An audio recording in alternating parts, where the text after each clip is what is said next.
Sa datos ng Health Department, bukod sa pagtaas ng mga kaso ng may HIV o Human Immunodeficiency Virus, ang mas nakababahala raw, parami ng parami ang mga kabataang mayroon nito. Minsan, nauuwi pa ito sa mas malalang sakit na AIDS. Kaya naman isang grupo ang may libreng testing para malaman ang iyong HIV status at maagapan ang paghantong sa mga posibleng komplikasyon. Kasama natin sa ating serbisyo ngayon si Love Yourself Head of Programs and Innovations, Danvic Rosadinho. At pwede rin po kayong sumali sa aming talakayan, i-post ang inyong mga tanong o komento sa aming Facebook Live. Magandang hapon, Danvic.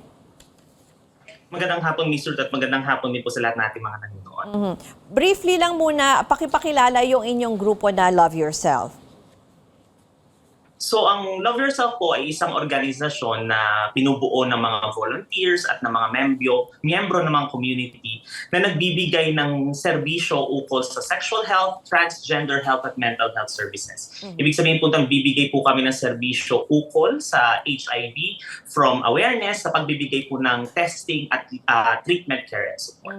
Okay, itong ginagamit natin ay data ng DOH because of course, no, sila yung mga health experts and i-clarify lang natin na hindi ka naman doktor, no, pero kasi yung inyong grupo, yun na nga, meron kayong mga information campaign, meron kayong advocacy para tinutulungan nga yung para yung mapababa, no, yung kaso ng HIV. At ano ba itong mga sinusulong nyo tungkol sa sakit na ito? Una muna, pag-usapan natin, no, ano ba yung HIV para lang naman sa kaalaman ng ating mga kababayan? Ang HIV po o Human Immunodeficiency Virus ay isang virus o mikrobyo na hindi nakikita ng ating mga mata. Na kapag ito ay pumasok sa ating katawan, nagkakaroon ito ng effect na immunodeficiency or pinapababa niya yung capability or kapasidad ng ating katawan na labanan yung iba't ibang klase ng sakit at infeksyon. So kapag po sobrang lala na ng HIV sa ating katawan, ito po ay nagli-lead sa AIDS or Acquired Immune Deficiency Syndrome. Ang ginagawa po natin dito, ang pinakamainam na paraan ay mapababa natin yung HIV sa mga taong meron nito na hindi po ito magkukos ng lalong mas grabing sakit para sa kanila. Sa ngayon po, walang gamot ng HIV po walang gamot para mawala ito sa katawan. Ang meron lang po ngayon ay treatment para ito ay ma-manage, parang maintenance na gamot. Kasi ang ginagawa po ng gamot na to, hindi po niya pinapalala yung sakit. Yes, oo. Yung binanggit, yun na, again, yung binanggit natin ay data ng DOH na nagdoble daw, no, kumpara to last year, yung daily average, yung number ng cases, no. Anong obserbasyon ng grupo nyo at bakit kaya, based on your observation, ba't kaya ganyan yung trend ngayon? Lagi po namin sinasabi na ang data ay isang double-edged sword. Ibig sabihin po nito, pataas po talaga ang cases. Marami pong dahilan kung bakit tumataas ang HIV sa Pilipinas. Pero ito rin po ay dulot din ng mas pinaigting na serbisyo, hindi lamang ng aming organization, pati ng iba pang mga development partners, pati po yung ibang mga public facilities. Mas kumakalat po ang kaalaman natin tungkol sa testing, kaya po mas marami ang nadidetect natin na mga kaso. Na it is a good thing, kasi po natutulungan natin yung mga taong nalalaman natin na may HIV, na bibigyan po natin sila ng treatment para po ma-maintain nila yung kanilang healthy life. So yung po yung nakikita natin na dahilan, pero bukod din po doon, alam natin na pataas ang kaso ng HIV na dahil po ito sa hindi pag-access ng prevention services o mga paraan para maiwasan ang HIV. So parang binabanggit mo ay mas marami ng mga tao, no, yung lumalabas at nagre-report, no, nakasama doon sa record ng ating health department. Pero yung sinasabi mo nga yung prevention, no, so ano to, pagdating ba ito sa lifestyle, pagdating ba ito doon sa pakikisalamuha ng mga tao sa iba? Can you elaborate more on that, kung bakit pataas yung kaso? Well, kaya po pataas po din ang kaso, yun nga po, tulad ng sabi ko kanina, kulang po sa pag-access sa prevention services o pangaparaan para maiwasan ng HIV. Pero yung pong paraan para maiwasan ng HIV, madalas po siguro sa karamihan ng mga tao, hindi din po nila alam kung paano nga ba iwasan ng HIV. Hindi rin po nila alam kung ano nga ba ang HIV. So awareness pa rin po ang isa sa pinakamatinding dahilan kung bakit po tumataas sa mga kaso. Hindi ko alam kung anong HIV, hindi ko alam kung paano siya iiwasan. Ang alam ko lang na posibleng makuha ito sa pakikipagtalik. Yung pakikipagtalik ko, yung usapin na yon, it might be taboo or or kabastusan sa ibang mga tao. So marami pong factors kung bakit hindi natin na-access ang mga prevention options, at ang isa po doon ay kulang sa kaalaman, kulang sa awareness kung paano siya iwasan, at dahil hindi natin napag-uusapan ang mga subject tungkol sa pakikipagtalik, hindi rin natin siya napapag-usapan in a way na parte po ito ng pagproteksyon o pag-alaga sa ating sarili. So, yun na nga. So, pag-usapan na natin ngayon yung sinasabi mo, no, kulang ng kaalaman kung paano, tungkol sa sakit and how to prevent it. So, ano ba yung mga maibibigay mong paraan para makaiwas no, na magkaroon ng HIV or mag-develop pa ito into yung serious na AIDS? Well, nakikita po nga natin sa datos ng Department of Health na pababa ang age ng kaso ng HIV. Around 15 years old to 24 years old ang pinakamabilis ng pagtaas. So malalaman po natin na ang pinakamabisang paraan is either abstinence or delaying sexual debut, or ibig sabihin, wag muna makipagtalik.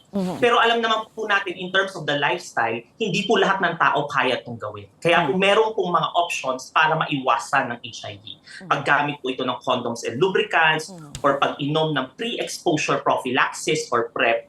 Ito pong mga options na to ay available sa ating mga centers. At ito pong mga option na to ay depende kung ano yung papatok doon sa lifestyle noong client natin na tinutulungan. Kasi ang isang option ay hindi po, posibleng hindi angkop sa lifestyle ng ibang mga tao. So ginagawa po natin, kapag pumupunta po sila sa mga centers natin, ginagabayan po natin sila kung ano po yung perfect na prevention option para sa kanila na depende sa kanilang lifestyle. So yun po yung ino-offer natin. Kinakausap po natin sila na mas masinsinan, kinikilala ang kanilang lifestyle, para po yung naibibigay natin na prevention options sa kanila para maiwasan ng HIV ay mas angkop sa kanilang lifestyle. Sige, mamaya, Danvic, pagpatuloy pa natin itong ating usapan dahil alam ko, no, kayo rin dyan ay nagbibigay ng free testing sa Love Yourself. Pag-usapan natin yan sa pagbabalik ng Newsroom ngayon, dito lang sa CNN Philippines. Balikan natin ang ating serbisyo ngayon, kasama si Love Yourself, Head of Programs and Innovations, Danvic Rosadinho. Pinag-uusapan natin itong pagtaas ng bilang ng kaso ng mga may HIV sa bansa. At isa nga sa sinusulong ng inyong grupo, no, yung maagang testing. Bakit importante ito, Danvic? Napaka-importante po na maagang testing kasi dito po natin nalalaman kung ano yung perfect na combination prevention option para sa kanya, or ibig sabihin kung paano maiiwasan ng HIV. Maiwasan na makuha or maiwasan na mapasa. Sa mga taong may HIV negative or walang HIV, may mga options para maiwasan na makuha ang HIV. At para sa mga taong nalaman nila na mayroong HIV sa kanilang katawan, kapag umiinom sila ng kanilang treatment at yung bilang ng HIV sa kanilang katawan ay napakababa or hindi na nadidetect ng ating mga viral load tests, hindi na nila nito napapasa sa ibang tao sa pamagitan ng pakikipagtalik. So, combination prevention options ang para malaman nila kung ano yung perfect na option para maiwasan nilang HIV. At malalaman lang po yun kung sila ay nagpa-test. Pero Danvic, kasi syempre marami nga yung parang hindi nagpapatest or umiiwas dito. Anong point ba yung dapat magpa-test ka na kung alam mo naman na may sintomas ba ito agad-agad, or anong klase ng lifestyle yung posibleng baka may HIV ka kaya kailangan mo magpa-test?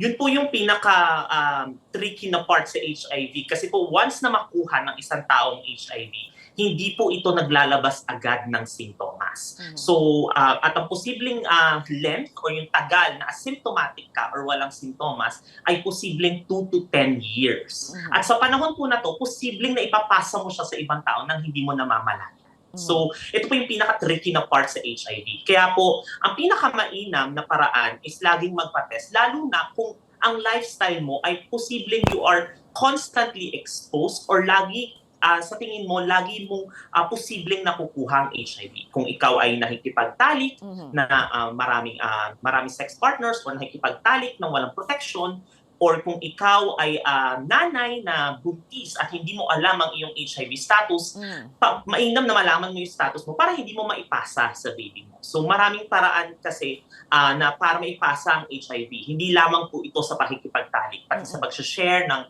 blood and blood products or mga dugo or hiringgilya, at pati po posible maipasa ito ng isang nanay na PLHIV or may HIV sa kanyang anak habang nagbubuntis. So marami po itong paraan para marami paraan para makuha siya. So pinakamainam na paraan is kapag ginagawa mo ang mga behavior na to, mas maganda na nagpapatest para agad-agaran na malaman natin ng mas maaga kung anong HIV status mo at meron pa tayong magagawang paraan para maiwasan. Paano ba ginagawa itong testing, Danvic? Pupunta dyan sa opisina nyo? Yung iba kasi parang natatakot din magpa-test, di ba? Marami pong paraan na ngayon ng pag-HIV test. Pwede pong pumunta sa aming mga community centers or sa mga public or private facilities and hospitals para magpa-HIV test. Pero sa mga tao na hindi po kayang pumunta sa mga facilities dahil sila ay takot or sa tingin nila baka po makilala sila, meron na po tayong tinatawag na self-testing. Dinadalhan po natin sila ng HIV testing kit sa kanilang bahay, opisina, o kung saan man nila gusto at gagawin po nila yung test nila sa kanilang sarili. So para po maiwasan na kahit hindi sila pumunta sa ating mga facilities, may paraan na po para malaman kung ano man ang HIV status mo. At ito po ay pwedeng i-access ng libre sa ating mga centers at sa Love Yourself facilities. Yung pagbibigay po namin ng self-testing kits, pwede po nila din ito makuha na libre. Isa pa kasi kanina, binanggit na rin natin, ayon sa datos ng DOH, 32% 15 to 24 years old. So yung mga edad na ganyan, minors kasi yan pero I think may batas na pinapayagan yung testing without parental consent. Tama ba? Paano yung mga kabataan na yan? Oo. Totoo po yan. Meron na po tayong batas na tawag ay Republic Act 11166 na nakasaad po dito na kapag ikaw ay 15 years old and above, hindi mo na kailangan ng parental consent. Ginawa po yan natin kasi po may mga naintindihan po natin may mga 15 to 17 years old, posibleng ayaw pa magpaalam sa magulang kasi nahihiya or baka sila ay siya or ikahiya dahil magpapatest sila. So pwede po silang pumunta sa aming mga centers at mismo sila na po ang magbibigay ng consent sa kanilang sarili para magpa-test. Huli na lang, no, yung advocacy ninyo dyan sa Love Yourself and saan kayo pwedeng makontakt? Para po malaman ng serbisyo ng Love Yourself, pwede po silang pumunta sa aming mga social media accounts sa aming website na www.loveyourself.ph at dito po nila malalaman kung ano po yung perfect na option para sa kanila, whether that's testing or kung paano po nila maiiwasan ng HIV. Kasi po ang protection na kailangan nila sa HIV ay yung angkop sa kanilang lifestyle at handa po namin silang tulungan kung ano po yung perfect na combination prevention na to para sa kanila. Maraming salamat kay Love Yourself Head of Programs and Innovations, Danvic Rosadinho.